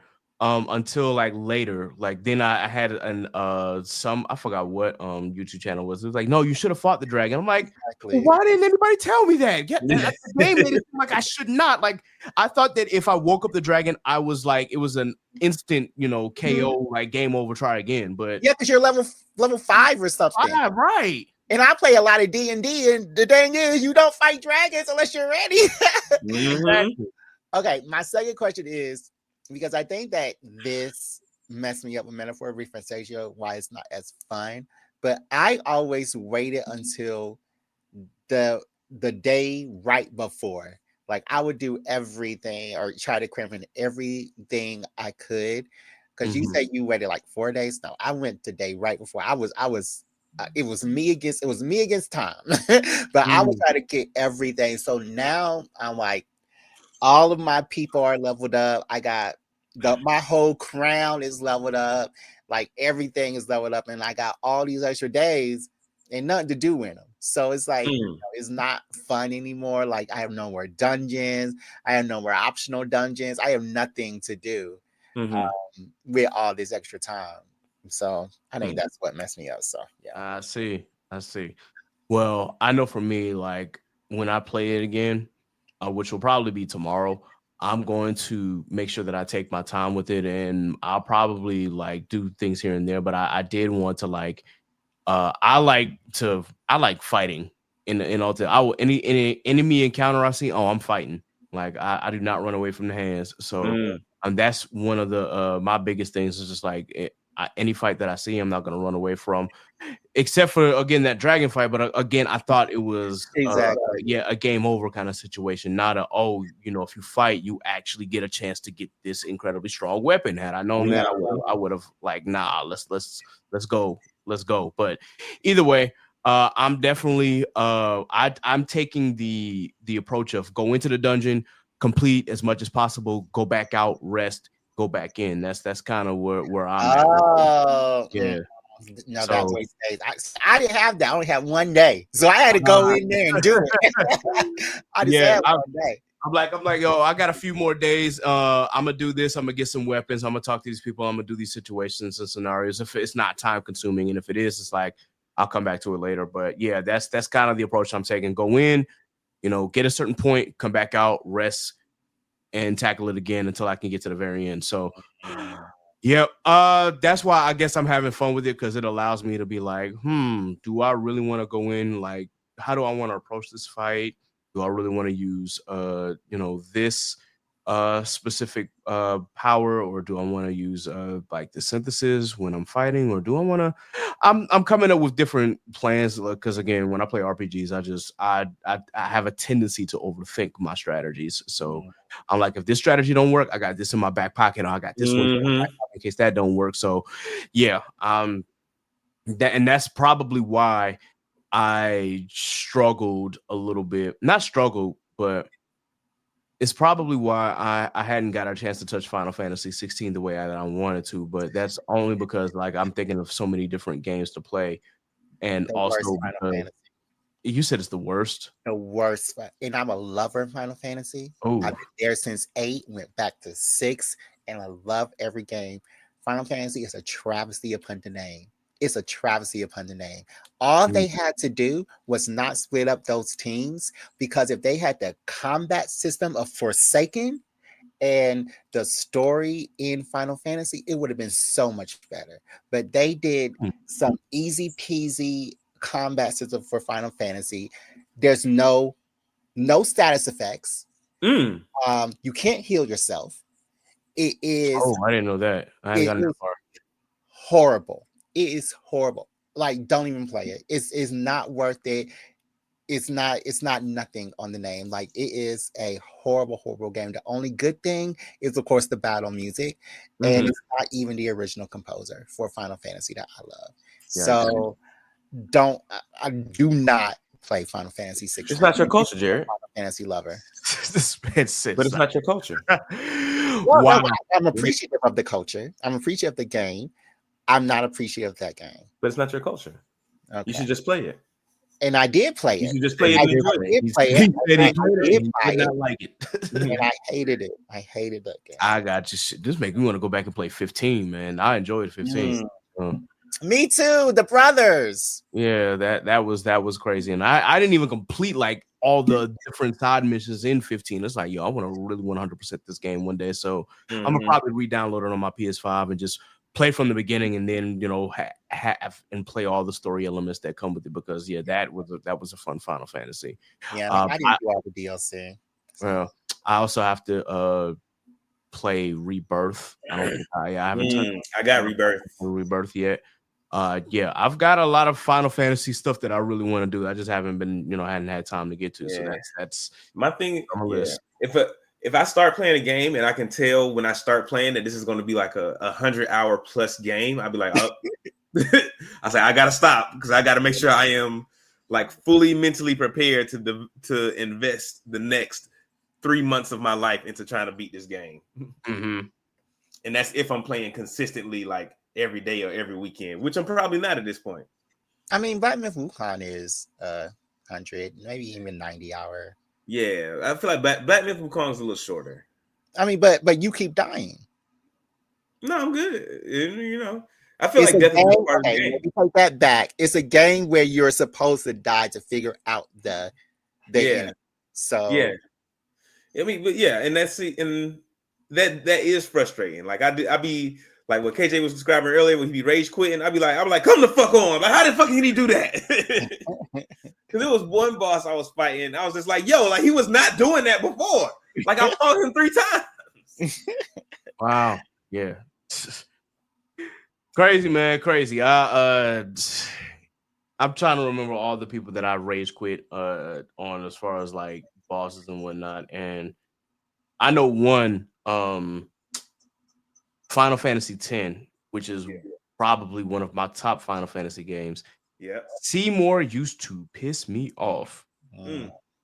Like, and I'm not talking like, I'm talking third force Seymour, where he's like, he pretty much approaches Tidus like, oh, you're the son of Jet. Okay. And once I become Sin, your father will be free. And then he gets into this whatever monster that hovers and whatnot, because it's just like, yo, that shit used to annoy the hell out of me. I finally was able to beat it, but I'm just sitting here like, yo, I do not like this boss. Like, even Seymour at the very end was easier than this. Like, this is absolutely insane.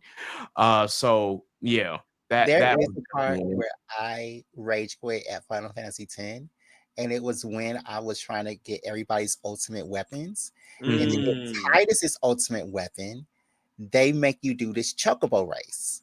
Yep. I know about that, and I never did it. It is so famous that you, like on YouTube, you can look it up. Like, you have to cheat to beat this chocobo race. Like you can have the timings down, the turns down, everything down, but you will not beat this chocobo race. It is horrible. It is stupid. And like, they won't patch it because they don't patch games. They didn't patch games for Final Fantasy X time. So it's just there of all time. And I just re-downloaded it from my Switch. And I was like, let's play it again. And I got to the point where I can go and I can get everybody's ultimate weapons. And I have been stuck on this chocobo race. I'm like, I'm only gonna do it like once a day. Try to beat that chocobo race, and it's the worst minute of my day. And when you're talking about mental wellness, this is why my mental health is so bad, because it's chocobo race. Like, nobody likes it on the internet. All the YouTube people like, yeah, I beat it, but I cheated, because they're on their PC. So that chocobo race is horrible. And what makes it worse is I think I did it when I originally had it for my PlayStation 2.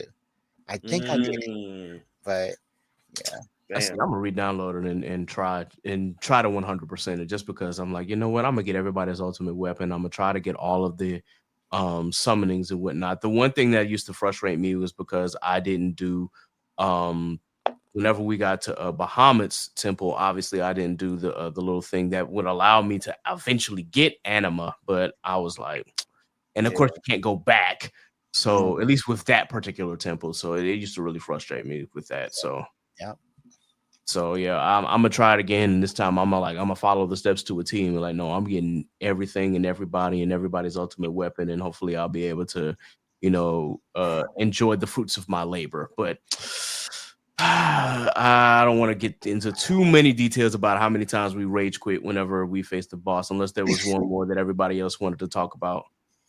Nah, man, I don't even remember. Yeah, I'm surprised. Yeah, y'all surprised me because I don't even remember bosses' names. Like once I beat him, I delete it from my mind, from my mental health, from my own peace. I mean, you know the boss's names in Final Fantasy because you hear them all the time, like Seymour, Eden, of course Sephiroth. So yeah. I mean, I know Sephiroth, but none of those other two, nothing comes to mind. No image appears in my mind. Well, Eden is no, Adea is Final Fantasy 8, and I know you haven't played 8. You know it's the best Final Fantasy game ever, and Seymour was 10. Okay, yeah, 8 is slept on. Like a lot of people sleep on 8. So, and I'm hoping they actually maybe do a remake. I would like to see a remake. Yeah, but they're doing 9, so they're gonna do a remake of 9. Yeah. Why 9, but not 8? Never mind. I'm not even gonna ask. I'm not even gonna ask. Man. Give my boys Squall some love, man. Yeah. 8 is a much better story, but they're doing 9 with the little rat boys. So yeah. Anyway, guys, just another question here before we wrap up. Okay. I just wanted to know, of course, you guys now have a podcast and it's been doing really well. I just want to know what has been some of the more difficult challenges in creating a podcast, because I can tell you all about my challenges, but I think I've spoken ad nauseum about some of the stuff I've had to deal with. So what are some of the things that you guys have dealt with? I think one of our most recent challenges is because we were trying to do, Jared mentioned it earlier, like we play live D&D, and getting that scheduled is like one of the things that it's a challenge every time. Part of that is because we're trying to align people in 3 different time zones. Part of it is that some of the people that we work with are not as, they don't use calendars as well as others. Sometimes like we send out invites, but everybody doesn't get them. Like there's just so many things that go into, and it seems, it feels like all of these things should be simple. Like the scheduling, it should be the easiest part. But executive assistants exist for a reason, because all of this like administrative scheduling work is apparently not easy. It's not. Well, let's go back because I'm the one that sent out those messages. And for this person, I have like 78 emails for this one person, and he's still not checking them. I'm like, oh my, like we were talking about through text. I actually had to get on the voice text and leave him a voice message like, why are you checking these? I hear all the emails that have for you. I don't understand what's going on. But scheduling has been the biggest problem, even when we had Lorante. But I think that with me and D'Marcus, we are overcoming that small hurdle because, we know every Sunday we're gonna record, and we have that set schedule. So I really think that and if something comes up, because we record, every Sunday, then we know, okay, I need to tell my partner that that something's coming up for this week, and we have to make another schedule. So I think that was the biggest problem. I'm not sure what is the biggest problem now. I don't know. People need to, of course, support us more. We have a Patreon. Yeah. I think, yeah. But other than that, I don't know. I don't know what our biggest problem is. I really have fun talking to DeMarcus every week. And yeah, I think that just talking to him, having that set routine is really good for me. So I don't know what the problem is. I think one of our other challenges right now is for the less about like one particular part of the podcast, but about the podcast in general. It's like trying to figure out how to increase our reach, how to get more people, get more ears, get more eyes. I think we've been making like updates every year that we come back and do the podcast. We're doing it even better. Like we did the first episode for this season was like our first like full video episode. We were in the same room. That we had, they could see our entire bodies. We had mics and stuff like that. And I think that one did really well because of that. So we're trying to add video in this season, but like trying to figure out how to keep improving it. Like the setup you have here with StreamYard, this is sweet. Yeah, like this is. Did you make that intro? Like, where'd you get that intro? I know the intro is nice, right? All right, that's what we need, Jared.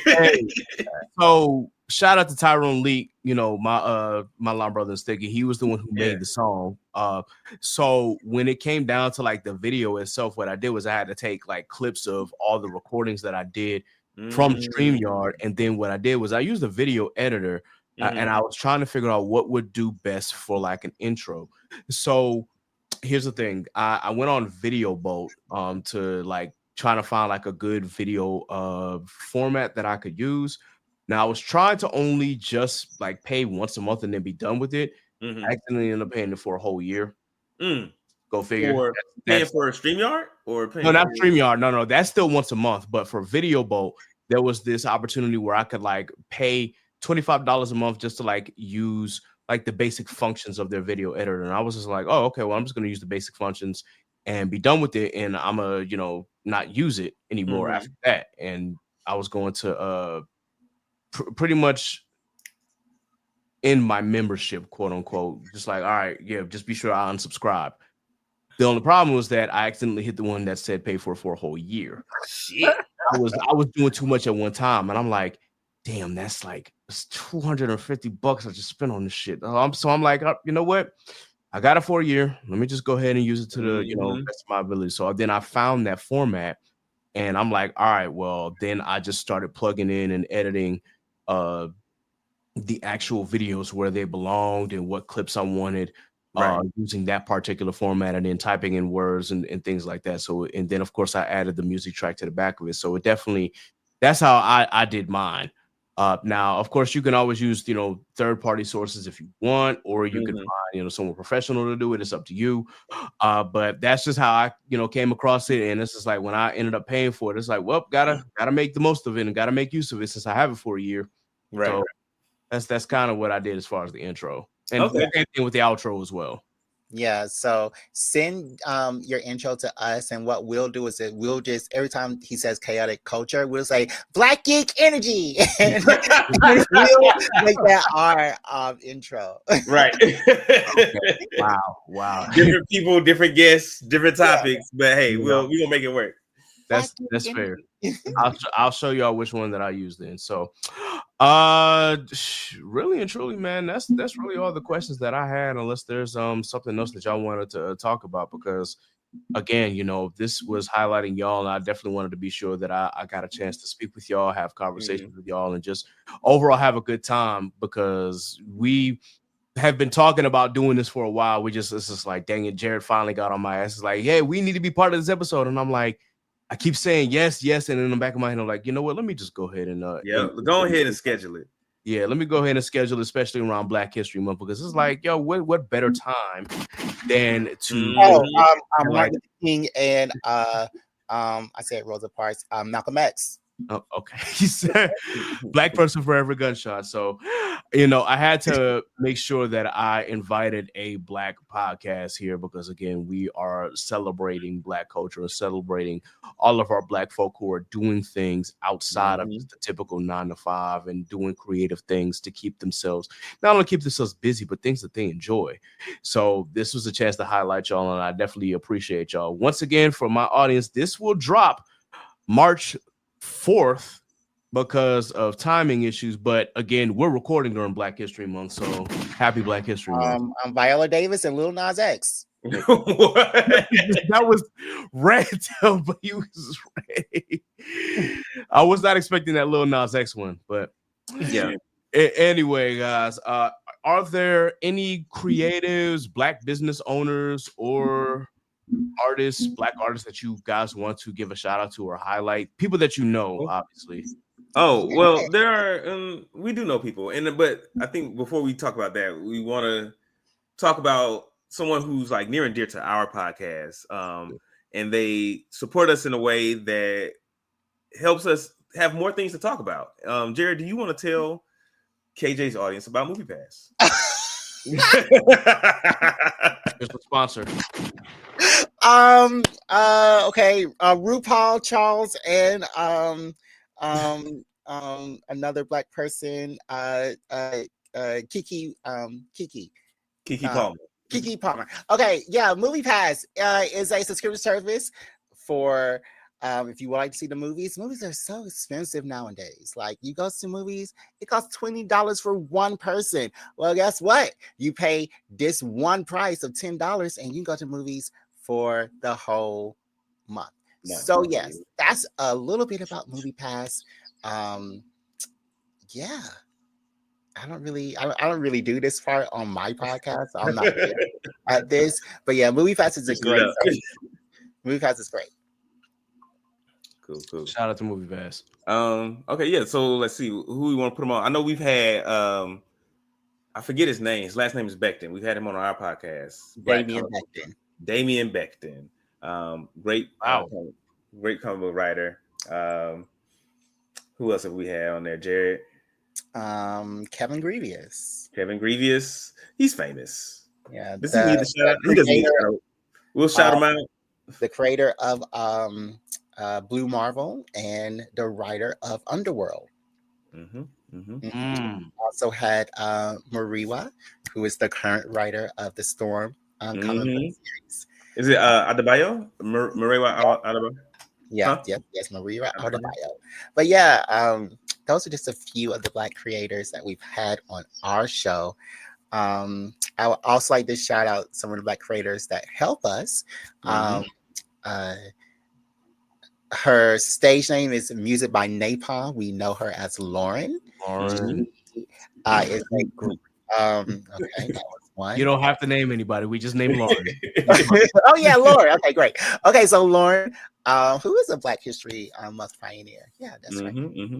She is a great audio engineer. I've never seen the things that she's done, and I feel so bad because when we recorded this in her apartment, she kept having to run up and down the stairs to help us. So it was great having her there, and Michael, who made our intro, which is a great intro, but Michael made it, and he is another producer. You may have heard him on the interwebs. He usually does things with, what's his name? Drum major at Hampton. I forgot his name. Anyway, he goes by Prod by FS Mike, PRODBYFSSMIKE. He did our intro, outro, and all of our music for the podcast. So I'll just shout him out. Yeah, and if I could just add one more, I want to add shout out my man Bronson at Prothrow Productions on Instagram. He does all of our video work. So, well, most of it, when we have like the professional looking stuff. Hey, big shout out to them, man. It's good to hear these names that we know. Shoot, man, y'all already got like famous people on here, man. I need. Yo, Grievous, I was like, one yours too, man. Yeah. So I just got to continuously reach out to these people. That's really what it is for me. Yeah. Stay tuned, y'all. If y'all have not checked out, of course, the episodes with this month's features, including Daphne Bedford Smith, Esquire, and Young Deuces, please be sure that you check out. Okay. Yes. Daphne gave some great information regarding trademarks and copyrights. So definitely, Hmm. as podcasts, we definitely need to have that information. So please be sure that y'all check it out. And of course, Young Deuces had a great conversation about geek and nerddom and all the things that he's doing as well. So big shout out to him and shout out to Watch Mojo as well. All right. I think we're done here. I can't think of anything else that I wanted to talk to you guys about, at least off the top of my head. So of course we will go ahead and do the rundown here, and then we will sign off, and then whatever Jared and DeMarcus are gonna have me doing afterwards, I guess we will do that. Might have to go to another room real quick, but in any case, guys, once again, thank you both for joining me today, man. This has been a great, fun, exciting episode. Can't wait for everybody to see this. Can't wait for everybody to laugh and cry and all the good emotions that they may feel. And especially if you are a geek or a nerd, this is definitely for you. So with that, the rundown, of course, is the section where I name all the podcasts, authors, artists, content creators, and business owners who have either supported this podcast at one point or another, or continuously support this podcast, or have been on this podcast, obviously. So big shout out, of course, to Inside the Mind of a Blurred. That is the other podcast that I am a part of. Definitely big shout out to them. One of these days, I'm gonna have to bring everybody back on from Mid Mob. We've had at least 2 episodes, 2 or 3 at this point together now, at least on this platform. So definitely gonna bring them back. Shogo High, we're still on hiatus. We'll figure that out later, but definitely big shout out to them in the Elite 7. Mic Check Waifu. If you have not checked them out, of course, they are a seasonal anime podcast. Big shout out to Polo and Teliano. Big shout out, of course, to the team formerly known as Anime After Dark with the Worst Generation podcast. And, of course, Blanime. Blanime is back up and running, so big shout out to them. Shout out to the Hamptonians at the Truth and Transparency podcast with Brother X, the Culture Scientist, and Mr. Smith. We have Dad Needs to Talk with Rob, the father of Vash. We've got Analytical, where shit gets critical. We've got Geek Set Podcast. Big shout out to Young Deuces. We have Anime Junkies 3 Weaves in the podcast. Shout out to Crystal, who is also a Hamptonian, who does that podcast. The shout out to those anime girls. Shout out to The Commute. And, of course, Black Geek Energy. Y'all already know. Yeah, yes, sir. Boom, boom, boom. Wait. Pew, pew. There you go. All right. For our Black authors, big shout out to Kay Renee. She goes under the pen name Sedona Rose. Please be sure that you check out her novellas at Amazon Kindle. Please be sure that you also check out Elena Graham, who is also a singer who goes by Elena. So big shout out to her. I've known her since she was like 4 or 5. And for our Black content creators, Off Black Mag with Aaron, HBCU Anime with Evan, Cerberus Entertainment. Shout out to our streamers here, Tatted Poodle, the Geechee Gamer. Big shout out to Shelby with Simply Janine, Simply Baked, and Rose Less Traveled. Shout out to my boy Strange Keith, excuse me, with Idols to Icons. Big shout out to Toasty Marshmallow. She's been doing some amazing things as well. And of course, the Corner 5, Simone, Courtney 5, Chris, and Sham. And for Blurred Mind Productions with Scuba Steve and Alpha. For our Black artists, big shout out to NASA, Scoozy, Jack Union, Phil.me, Ellis Quinn, RJ Stackhouse, Quarter, Tyrone Leak Jr., Ari Lachelle, Zach Hines, Elena Zaynab, and Imogen. Most of them are Hamptonians. You already know what it is. I definitely have to get an opportunity to have Lauren on here as well with the rest of us, so that way we can, talk and just have a good time. And for our Black businesses, Already Paid by Dre, Fresheners, Righteous Minds by Timo. Also have to have him on the podcast soon. Cream Cosmetics by Naima, Mind Over Money by Tremaine, Studio Maha with Pat Yin, Concept Moon, She Designs 2 with Aaron, Black Magic / Lit Wands with Lowen T, H4 Creative with Zenobia, Real Estate Stone by Meredith, Sold by Bell by Mariah, Good Vibes Only with NASA, and Scrappy Sentiment with Sappy, and Bad Influence by Jay. I think I got everybody. Okay. All right. We need to do that, DeMarcus. We need to shout out. Have a rundown. Shout out everybody that supports our podcast. I like that. I do like that. It's only gonna be 3 people. Hey, that's all you need for real. Hey, we got to start somewhere, Yeah, start somewhere, man.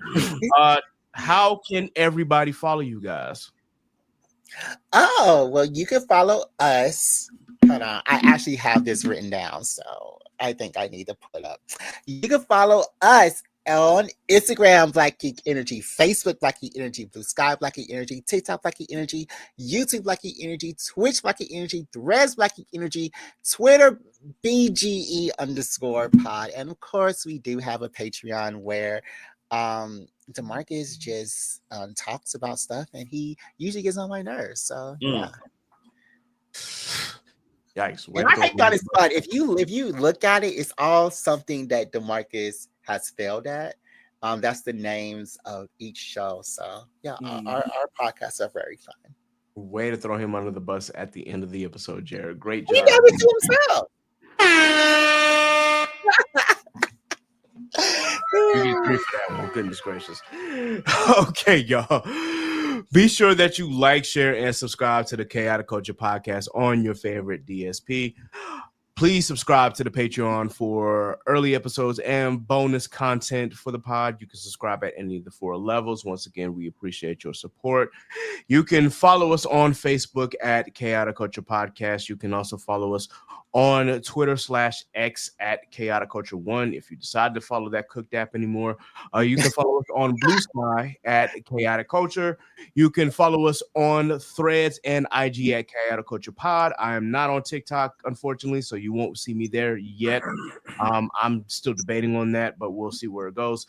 Of course, you can follow all of us on our social media pages. Of course, you can follow me, Ked the Pro, that's K3D the Pro, on all social media. You can follow Scuba Steve at Scuba Steve 1428 on all social media. You can follow Sappy at Scraps14 on all social media. You can follow Miss Nasa at I'm the Castle at all social media.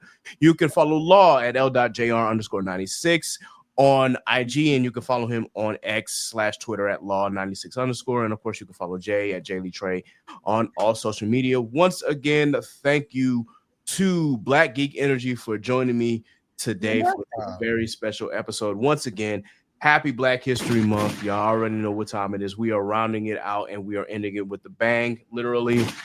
So with that in mind, this has been another edition of the Chaotic Culture Podcast. So until next time, folks, remember, embrace the culture, chaos rules, be blessed, be safe, God is love, and we out of here. Deuces. Bye. See you later. Appreciate you having me. So what's the word? You are now tuned in to the Chaotic Culture Podcast. And